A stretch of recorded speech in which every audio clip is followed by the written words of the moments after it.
About 60% of Uganda population depends on agriculture, forestry and fishing. Though such a big portion of the total population live and earn through farming, it is still among the less catered for ministries, which brings questions about the future of Uganda's economy. According to the Uganda Bureau of Statistics, there has been a decline in agricultural sector performance in the second quarter of the year 2020-2021, 3.1% as compared to the recent year, which was 8.8%. Now, teachers in their umbrella of holistic e-learning platform schools found at Asili Farm in Masindi are trying to do research and formulate ways of advancing technology in farming, urging government to add more effort in promoting agriculture to modern ways, since it is the backbone of the economy and the only way to go for sustainable agricultural produce. Call upon government to be able to support farmers at different levels and create such showcases in the different regions, such that we can have learning places for all our schools, for all our learners, for all our teachers, and we better the knowledge.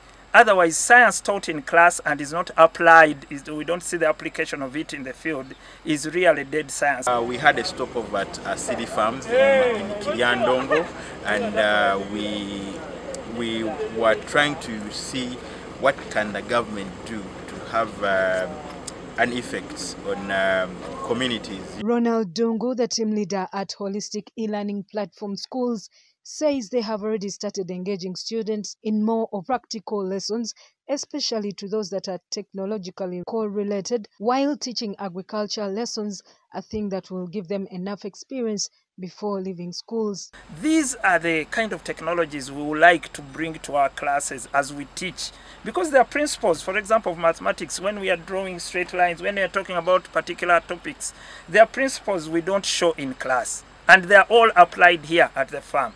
If we were to bring these into the classroom early enough, then the students would be able to recognize the agricultural practices that are needed for betterment of our production. When these learners get to start seeing that there are tractors, there are machines that do harvest, do plant, do fertilize the soil, do weed the soil, they will get to know that agriculture is a good employment opportunity. So Dungu says waiving taxes and distribution of advanced machinery is another way of easing agricultural technology advancement and increasing productivity as well. How do we make scientists?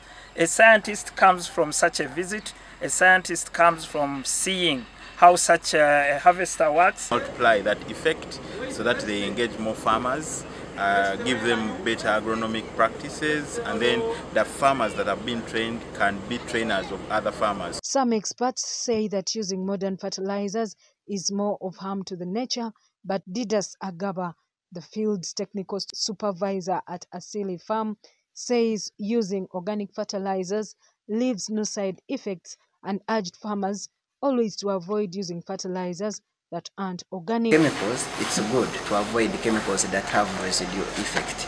For those ones that remain for long in an environment, avoid them.